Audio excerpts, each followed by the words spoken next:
Família, nós já falamos muitas vezes de Overlord aqui no canal, inclusive falamos sobre os personagens aí, eu trouxe um vídeo, né, o ranking total dos personagens mais poderosos e tudo mais, só que a gente nunca chegou a falar de fato uma coisa que há 10 anos tá meio que pairando por aí.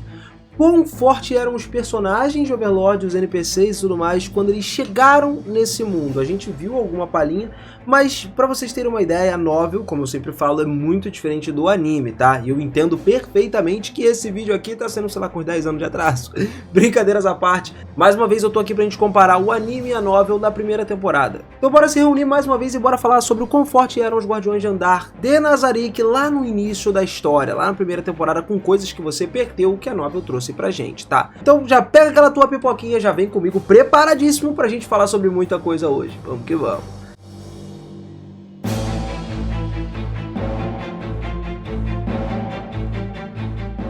Fala, seus otakus, beleza? Eu sou o Binas e sejam muito bem-vindos a mais um videozão aqui no canal. Tamo de volta aí por mais uma semana incrível. E galera, olha só, no início da história, pra ser mais específico, né, foi mencionado que pra ser capaz de criar NPCs que guardassem a tumba, tinha um limite total de níveis que poderiam ser adicionados neles, no máximo 700 níveis. Claro, e esses 700 ali deveriam ser divididos entre os NPCs, tá? Logicamente, dentro da tumba, poderiam gerar monstros automáticos que não ultrapassavam o nível 30. Para esse mundo eles já são absurdamente fortes. Esses monstros aí, que não ultrapassavam o nível 30, eram responsáveis por proteger as áreas básicas e tal. E o sistema até especificava que no momento de capturar essas masmorras, seria possível criar pelo menos 7 NPCs de nível máximo, ou 5 de nível máximo e 4 de nível 50. Além disso, tinha também a possibilidade de que os NPCs criados também pudessem subir de nível com experiência acumulada das lutas e tal, contra outras feras, outros monstros, outros invasores. Foram então criados 15 personagens nos quais foram investidos os níveis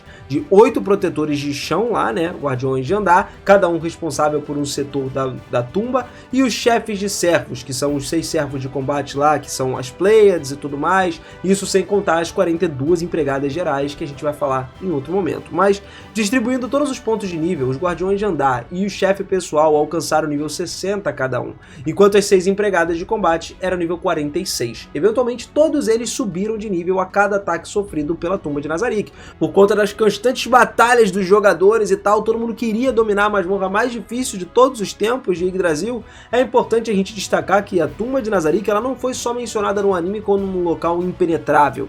Teve de fato vários ataques lá, a maioria das guildas dos jogadores tentou conquistar aquele local, só que todo mundo foi derrotado pela guilda Inzolgon, que tinha se estabelecido ali dentro, porque achou essa tumba de Nazarick aí no meio de uma floresta, tá? Mesmo que muitas batalhas tenham acontecido, ninguém conseguia chegar ao ponto mais profundo da masmorra. A quantidade de experiência que era gerada por esses combates contra os jogadores que eram jogadores veteranos, não era qualquer bunda mole não, isso permitia cada vez mais que os Guardiões de Andar aumentassem o seu nível até eles atingirem o 100. Só que isso não foi uma coisa fácil. Dentro desse mundo existe uma penalidade. Toda vez que um NPC morre, ele perde 5 níveis gerais depois de ser ressuscitado. E tem uma habilidade que podem reduzir essa penalidade, como o Renascimento ou Magia Reborn, né? Tipo assim, se o NPC tiver menos de 5 níveis e morrer, ele desaparece permanentemente, galera. Ele não volta. Os jogadores, por outro lado, estavam isentos dessa regra. Se eles morressem com menos de 5 níveis, simplesmente renasciam com o nível 1. Além disso, eles acabariam perdendo um item que tivesse equipado no momento da morte. O jogo tinha muitos detalhes como esse, então se você estiver interessado em conhecer esses detalhes, bom, vamos acompanhar isso mais a fundo. Logo no início lá do primeiro episódio, tem uma cena em que o Ainz ele quer experimentar o vácuo da Ainzolgon. Ele utiliza o feitiço primordial do fogo, fazendo com que a Aura e o Mare lá, eles confrontem, né, esse monstro à medida que as habilidades mágicas dele foram evoluindo, e depois dessa luta o Ainz oferece um copo de água para cada um deles. A curiosidade está no jarro utilizado, que é um item conhecido como Vaso do Infinito, que replica infinitamente ali todo o líquido com o qual ele foi preenchido pelo menos uma vez. Isso provavelmente você não sabia. Nesse caso, a água que estava ali dentro, né, através do item, foi replicada, e o Ainz poderia fornecer água para todo mundo lentamente, mas nunca se esgotaria. No jogo de Yggdrasil existia uma limitação séria em relação à comida e bebida, justamente para evitar que as pessoas confundissem o mundo do jogo com a realidade e acabassem prejudicando a sua saúde só por ficarem indefinidamente dentro do jogo, sem sair para comer ou fazer algo do tipo. Quando os jovens perceberam isso, Momonga entendeu que aquele não era mais o mundo de Yggdrasil, mas sim um mundo diferente, porque agora eles conseguiam se alimentar e beber por ali. Um outro ponto importante aqui também é que o Momonga, ele era o mestre da guilda Ainz Oogun, e na vida dele, dentro de Yggdrasil, ele nunca se aproveitou disso para benefício próprio. Ele nunca tinha tomado decisões egoístas, nunca tinha feito nada que custasse a felicidade dos outros. Ele sempre era um cara democrático, ele preferia entrar em ação ali para dentro da guilda, para que todas as coisas fossem decididas por votação e tal, da maioria. Se todo mundo tivesse de acordo, ele ia lá e fazia. Caso acontecesse alguma discordância, ele respeitava a opinião do próximo. E quando o desacordo, né, era muito grande, muita gente ficava brigando e tal, ele preferia simplesmente se abster de participar da situação. Ou seja, ele não fazia absolutamente nada, ele não se impunha como um chefe, né? E por muito tempo o Ainz ele ficou sozinho, tentando manter a guilda Ainz Oogun como uma das melhores, cara. Ele sofreu muito nessa missão. Depois que a galera começou a abandonar, o auge da guilda mais ou menos ele chegou a ocupar ali o 9º lugar no ranking geral. Só que com a saída dos outros 37 seres supremos, né, que pararam de jogar por conta dos trabalhos, responsabilidades no mundo real, a guilda foi caindo de posição até chegar na 29ª posição ali. O Ainz ainda assim, ele conseguiu manter a guilda, né, ele estava lá segurando nesse patamar graças a muito esforço. Ele possuía muitos objetos herdados de cada um dos antigos membros, que foram dando para ele enquanto saíram, incluindo itens lendários, além de deter a maior colocação de itens de classe mundial entre todas as guildas de Yggdrasil. Pra se ter uma ideia, enquanto o segundo lugar da posição de guildas tinha 3 itens mundial, a Ainz Oogun tinha 11, mano. Então assim, era uma disparidade muito grande. Só que com a saída de praticamente todos os membros, o Momonga ele foi lá e continuou cultivando o ouro para manter a instalação da guilda. Basicamente a vida dele passou a girar em torno disso. Ele não tinha outro motivo para escapar do mundo real. O emprego dele era um emprego exploratório, toda a família já tinha falecido, ele estava completamente sozinho, sem amigos, sem parentes, sem ninguém. Por isso ele preferiu proteger o lugar que trouxe tantas lembranças, tantas coisas boas para ele, mantendo viva a felicidade que um dia ele tinha sentido. Essa foi a principal motivação dele. E para continuar lutando pela grande tumba de Nazarick, ele teve que, mano, dar o foco total. O cara literalmente só devia sair para ir no banheiro, para beber água e, enfim, fazer as coisas básicas que o corpo humano precisa. Tem também um detalhe interessante. No mangá é especificado como era o método de conexão com o jogo. O Yggdrasil, né, ele usava os óculos que proporcionavam uma imersão semi-total, o que significa que os jogadores só podiam ver e ouvir dentro do jogo, mas não tinham uma imersão completa como os outros sentidos, como o caso de Sword Art Online, que era algo mais próximo do que a gente vê atualmente das tecnologias, né, do mundo. E isso já tem uma certa diferença que encaixa em alguns pontos, como por exemplo o Ainz ter pego lá no peito da Albedo, para sentir, porque ele não sentia de fato quando ele estava dentro de Yggdrasil. E por exemplo, tem um outro detalhe que falou de Albedo agora que não foi muito comentado, que é o seguinte: quando o Ainz vê a Albedo lá pela primeira vez, ela tá segurando um item de classe mundial, que era o Ginnungagap, né, que pertencia ao criador da Albedo. Não foi especificado por que um dos 11 itens de classe mundial, que deveria estar guardado no cofre da guilda, estava sendo carregado justamente pela Albedo. Isso não no início. Depois a novel traz pra gente dizendo que aquilo ali foi dado pra ela pelo próprio Tábulas Maradna, que foi o criador, sem que o Ainz soubesse. Talvez o motivo seja de fato que o Tábula tinha um apreço muito grande pela Albedo, que quis equipar ela com o melhor item possível,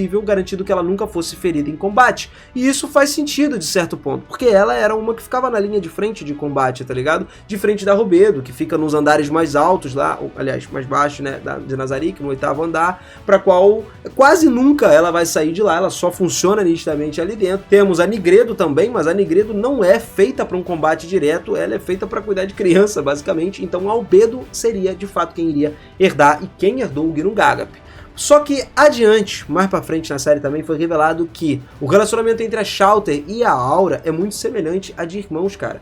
Isso acontece porque os respectivos criadores dele eram irmãos da vida real, a gente sabe. A primeira interação entre a Shallter e a Aura ali acontece no meio de uma pequena briga. Tudo começou quando Maré percebeu o cheiro muito forte no ar, de alguma coisa podre. E quando verificou a origem do cheiro, perceberam que vinha da Shallter, porque a Shallter é uma vampira, uma morta-viva. Então a Aura começou a insultar ela, dizendo que o fedor vinha de carne podre da própria Shallter, já que ela era morta-viva, né? Só que a Shallter rebateu isso, dizendo que Maré não deveria nem se referir a uma raça dela dessa forma, já que o próprio Ainz pertencia a uma classe de morto-vivo. Humilhar a classe dela estaria humilhando a classe do Ser Supremo também. Então, de forma sarcástica, ela comentou que se existisse uma classe chamada Deus Morto-Vivo, Ainz certamente estaria nela. A discussão evoluiu, virou uma briga mais boba, né, com algumas provocações ali, e até saiu o pessoal falando dos peitos da Shouta lá, que ela usa preenchimento, enfim, essa parte foi engraçada. Mas voltando aqui, dentro do jogo de Yggdrasil, galera, era impossível realizar algumas expressões faciais reais com os avatares, já que a imersão era semi-total, como a gente falou. Os jogadores, eles usavam óculos, né, um óculos que botava na cabeça, ou um capacete também similar ao Oculus Quest, o Oculus Rift, enfim, que existe atualmente, só que não conseguiam transmitir as emoções através da expressão dos personagens, como eu tinha falado. E para contornar isso e facilitar a comunicação, os jogadores utilizavam os emotes que apareciam na tela, permitindo que outros identificassem se estavam felizes, tristes ou irritados. Aconteceu isso no início da história, quando o Ainz estava falando com o Hirohiro, né, antes dele sair e tudo mais, apareceu um emotezinho num balão. Era uma solução simples, mas bastante eficiente para um jogo com imersão limitada. Agora, indo um pouco mais adentro do Ainz, ó, para de pensar besteira. Enfim, como a raça dele possuía muitas habilidades passivas e ativas, e para explicar muito rápido, dentro do Yggdrasil existiam muitas classes, que eram humanas, semi-humanas e antropomórficas, né? As classes antropomórficas, elas, por exemplo, concediam diversas vantagens, diversas estatísticas, só que também traziam certas desvantagens para os personagens. No caso dos mortos-vivos, as principais fraquezas contra magia sagrada e ataques de fogo. Em troca, eles recebiam resistência à eletricidade, frio intenso, congelamento, entre outros efeitos também. A raça Overlord, especificamente do Ainz, ela exigia que o jogador evoluísse inicialmente para um esqueleto mágico antes de alcançar esse nível absurdo de poder. E uma vez que ele alcançou a forma de Overlord, o Ainz obteve muitas habilidades, como por exemplo o Toque Drenante, que era uma habilidade passiva que absorve a energia vital de quem ele tocasse. Quando o Ainz tocou na Albedo pela primeira vez lá, além de querer sentir ela, né, porque né, ele estava num lugar onde ele não sentia antes e agora ele está sentindo, ele fez uma expressão que parecia uma mistura de dor e êxtase, pensando que ele estava absorvendo parte da energia vital dela sem querer. Então o Ainz soltou ela e se desculpou, também faz parte daquilo ali. Só que a Albedo explicou que o nível dela era muito alto e ela conseguia resistir a esses efeitos, e que o dano sofrido estava dentro de um limite para ela, que era até prazeroso, né, digamos assim. Por isso que ela não teve problema nenhum em deixar o Ainz tocar no peito dela. Agora, indo para um outro item que é interessante, eu também já falei num vídeo aqui, mas é bom a gente frisar, a gente está falando do cajado da Ainz Oogun, uma arma que era meramente decorativa. Durante todo o tempo que ela teve no jogo ali, e o jogo teve ativo com os servidores e tal, ela nunca foi usada de fato para combate. A destruição dela simbolizava a dissolução da guilda, por isso, por voto popular, foi decidido que ninguém ia utilizar esse cajado. Porém, no último dia de funcionamento dos servidores, o Ainz decidiu tirar o cajado do pedestal, de onde ele nunca tinha saído, para poder mostrar ele para os NPCs e dar uma voltinha com ele. Ele sabia que seus antigos colegas perderiam ele, já que era o fim da era do Yggdrasil, o Yggdrasil ia fechar. E todo mundo, galera, sempre manteve a postura respeitosa com relação ao Ainz, com relação à guilda, só que nos momentos finais do servidor, o Ainz escolheu portar um dos itens de maior qualidade que ele tinha. Cada equipamento era de categoria divina, ele nunca tinha exibido os artefatos antes, só que essa era uma ocasião especial, então quando ele equipou o cajado, ele decidiu finalmente usar ele até acontecer aquela cagada toda dele ir para o outro mundo. E vou te falar, galera, ele foi para o outro mundo, ainda assim ele não usou o cajado no outro mundo, tá? Porque todas as vezes que a gente viu o Ainz usar o cajado até agora nesse novo mundo, foi simplesmente uma cópia do cajado original. O cajado original tá dentro de Yggdrasil, porque ele ainda acredita nos amigos dele e tudo mais, então ele deixou o cajado bem guardado, as 7 chaves lá, junto com a Aurélia Ômega, que ela protege ele, enquanto isso ele tá usando tipo uma réplica, né, de primeira linha desse cajado aí. Bom, quando o jogo chegou ao fim e a nova realidade começou, uma coisa mudou também na perspectiva do Momonga, né? O jogo, que era normalmente acessado por capacete, óculos de realidade virtual e tal, não transmitia aromas, sabores ou sensações táteis. Subitamente ele começou a ouvir a voz dos NPCs, começou a perceber cheiro nas coisas, perfume doce da Albedo, que por sua própria voz derretia no coração dele, e quando o Momonga tocou o braço da Albedo, ele sentiu pulso, calor na pele dela. E aí a mente dele, mano, pirou, né? Ele começou a disparar ali. E um detalhe curioso é que no anime é mostrado uma aura verde em torno do Ainz, que funciona como um estabilizador emocional, né? Que ajuda ele a controlar estados de pânico. E esse efeito visual não existe nem no mangá, nem na novel. Só existe ali, de fato, no anime. Outro aspecto bem importante dentro de Yggdrasil era o sistema de punições. Quando o jogador ele comete uma coisa depravada, uma coisa ofensiva, enfim, viola as regras do jogo, a conta dele era imediatamente banida. Além disso, em um vídeo expondo a infração aparecia, né? Basicamente toda a rede, a comunidade inteira via, e isso funcionava como um método exemplar, pedindo que essas pessoas criassem novas contas e tal. Era um sistema bem rígido que existia, que poderia existir nos jogos hoje, né?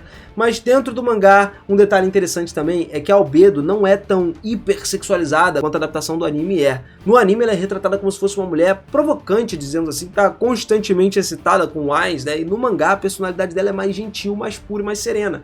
O que, de certa forma, contradiz um pouco o que a gente pode dizer de uma sucubus. Porque ela é uma sucubus, então ela já é para esse cunho mais sexualizado, enfim, essas coisas assim. Mas ela demonstra felicidade, tá sempre muito bem com a presença do Ainz, sem excesso de insinuações igual ela faz no anime, né? Isso já é uma coisa que é completamente diferente, mas que funciona. Agora, no universo de Yggdrasil, os servidores abrangiam mais de 7 mundos completos, todos baseados na mitologia nórdica. A gente tá falando de Jotunheim, Asgard, Midgard, Niflheim, entre outros, mano. Nesse mundo existiam mais de 500 classes jogáveis, cada uma delas podia ser evoluída até o nível 15, e essa variedade permitia que os jogadores combinassem várias classes, criando personagens únicos. Ninguém era igual ao outro, já que cada jogador desenvolvia características e atributos próprios, o que fazia eles se destacarem, né, com as suas personalização, build da maneira original e tudo mais. E isso se tornou uma coisa incrível. Agora, o dever dos servos de combate como Sebas, no andar mais alto da masmorra, era impedir a passagem dos aventureiros que chegassem até lá. Essa missão era praticamente impossível, tá? Porque os inimigos eles tinham conseguido superar todos os outros andares e guardiões, e aí eles chegariam lá. Derrotar de forma simples seria inviável. Por isso a solução era lutar até o fim para ganhar tempo. Não teria como Sebas literalmente vencer, mas eles permitiriam que os jogadores conseguissem escapar, né, com os seus maiores tesouros, ou que eles pudessem planejar um contra-ataque, uma emboscada para virar o jogo. E além dos guardiões, tinha a defesa adicional nesse último andar, que raramente foi mencionada, tá? Que eram as gárgulas. Elas sempre foram posicionadas no topo das bandeiras, programadas pelos 41 seres supremos. Caso um dos jogadores ali conseguisse chegar nas profundezas daquele andar, essas gárgulas elas são ativadas todas juntas, lançando ataques elementais de nível 10, destruindo tudo no caminho. E essa armadilha foi criada porque a guilda era conhecida como uma guilda maligna. Para manter a imagem, o andar final precisava corresponder às expectativas da opinião pública, funcionando justamente como um ataque de um chefe final, um último presente de despedida, digamos assim. O Ainz, porém, ele sempre teve medo de que essas gárgulas elas estivessem mal programadas e, sei lá, atirasse nele. Imagina se ela ataca os jogadores da própria guilda. Por isso ele ficou meio traumatizado com a possibilidade de ter um erro tão grave assim nesse meio. Agora com relação a feitiços, galera. Mano, no mundo de Yggdrasil existiam mais de 2.000 feitiços. Jogadores comuns conseguiam aprender por média 100, 120 desses feitiços, só que o Momonga era um caso à parte. Ele completou várias missões secundárias, investiu grande quantidade nos personagens dele para alcançar a incrível marca de 700 feitiços de habilidade. A partir dali, ele precisava invocar as magias diretamente da memória, ele não precisava cantar nem nada do tipo. Mesmo assim, ele conhecia os efeitos de classificação de cada feitiço, utilizando eles com maestria como um mago deveria utilizar. Sobre as classificações de objetos no mundo de Overlord, enquanto observava o equipamento, o Ainz ele até notou que certos itens manufaturados tinham um poder equivalente a um item mundial, tá? Considerando que existiam cerca de 200 desses objetos, a raridade deles era extrema, e as categorias de item Overlord seguiam a ordem de comum, baixo, médio, alto, superior, relíquia, artefato, lendário e, por fim, os raríssimos itens mundiais. E aí a gente sabe, 11 desses itens estavam nas mãos de Yggdrasil e, cara, alguns dos seres ali de dentro de Yggdrasil, Guardiões de Chão, têm itens mundiais guardados com eles, tá? E aproveitando que a gente já entrou nos Guardiões de Chão aqui, por exemplo, vamos falar da Aura, como domadora de monstros. Ela tem uma habilidade passiva especial, por exemplo. Numa certa ocasião, o Ainz até sugeriu confrontar a sua irmã para distrair ali e passar o tempo. Só que Maré fugiu de medo. Isso aconteceu porque a Aura, sem querer, ativou a habilidade de Perfume do Medo, que se espalhou por todo o andar do castelo, e esse efeito tinha a capacidade de trazer medo, de trazer terror em qualquer ser vivo que respirasse ele. Só que por conta do nível elevado da Aura e do Maré, ambos têm imunidade a esse feitiço. O mesmo valia para o Ainz, que por ser um morto-vivo também não é afetado. E eu já disse isso no começo do vídeo, mas vale lembrar, a tumba de Nazarick era uma armadilha constante, uma armadilha desafiadora, né? E muitos jogadores iam para lá ao longo do tempo. uma das razões pelas quais o Momonga ficou até o último dia do servidor foi a esperança de que naquele dia final, uma guilda, um grupo e tal, desafiasse, ousasse atacar a tumba e tentar roubar todos os seus tesouros. Sinceramente, esse era o sonho do Ainz, era a última esperança dele de enfrentar oponentes dignos, mas ninguém apareceu. Então, nos tempos anteriores, logicamente teve muitas batalhas grandiosas, e a maior delas foi a que apareceu no início do capítulo, né, onde mais ou menos 1.500 jogadores morreram dentro de Nazarick. Apesar disso, a tumba nunca foi totalmente revelada ou conquistada, porém nessa grande batalha, Aura e Maré foram mortos porque os desafiantes chegaram ao 6º andar e os guardiões não conseguiram deter eles. Eles pareciam estar lutando firme e forte, e o Ainz não sabia exatamente como encarar as suas mortes, né, se era com orgulho, se era com carinho, com terror, enfim. Tanto que ele até pediu desculpa pro Victim também, que é um NPC do 8º andar que morre e se sacrifica para poder acabar com as outras pessoas, né? E é mó doideira tu pensar nisso. É possível notar também que em questão de força o Ainz usa 8 anéis especificamente, se eu não me engano, na mão, tá ligado? E cara, é um espaço, ele tem espaço para ter até 9. Originalmente lá no jogo o máximo permitido eram 4 anéis equipados, 2 em cada mão. Mas, né, por ter realizado várias missões especiais como eu falei, o Ainz ele conseguiu investir um pouco de dinheiro no personagem dele, criar uma build que permitia ele equipar vários anéis ao mesmo tempo, assim como os feitiços, e ele conseguiu se tornar alguém muito forte. Basicamente, o Ainz também sempre foi um pão duro, tá? Quando ele se teleportou para a arena lá, ele tinha no inventário dele uma quantidade absurda de consumíveis e itens comestíveis. Isso porque, quando era só um jogador, ele odiava desperdiçar recursos. Mesmo em situações críticas, ele evitava gastar os seus itens, pensando que eles poderiam ser úteis para o futuro, só que esse futuro nunca chegava porque ele não gastava. E essa atitude aí foi mantida tanto no jogo quanto nesse mundo real, tá? Ele é um acumulador que prefere guardar tudo do que usar, basicamente.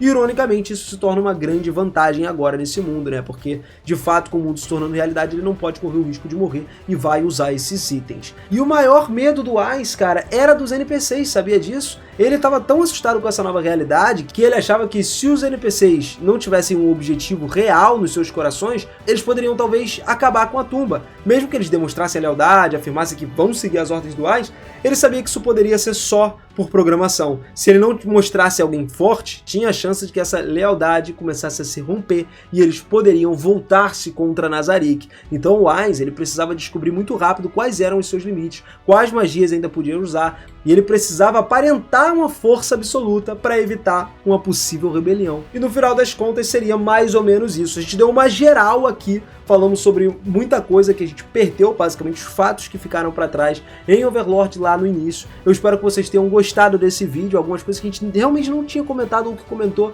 espaçado em alguns vídeos, eu trouxe tudo compilado num vídeo só, bacana, tá? Tamo junto demais, família. Se você quiser saber mais coisas sobre Overlord, não perde tempo. Se inscreve no canal, ativa o sininho, bora pra mais curiosidade, tem muita coisa pra gente falar por aqui. Beijo no coração de vocês e eu te vejo na próxima. Valeu!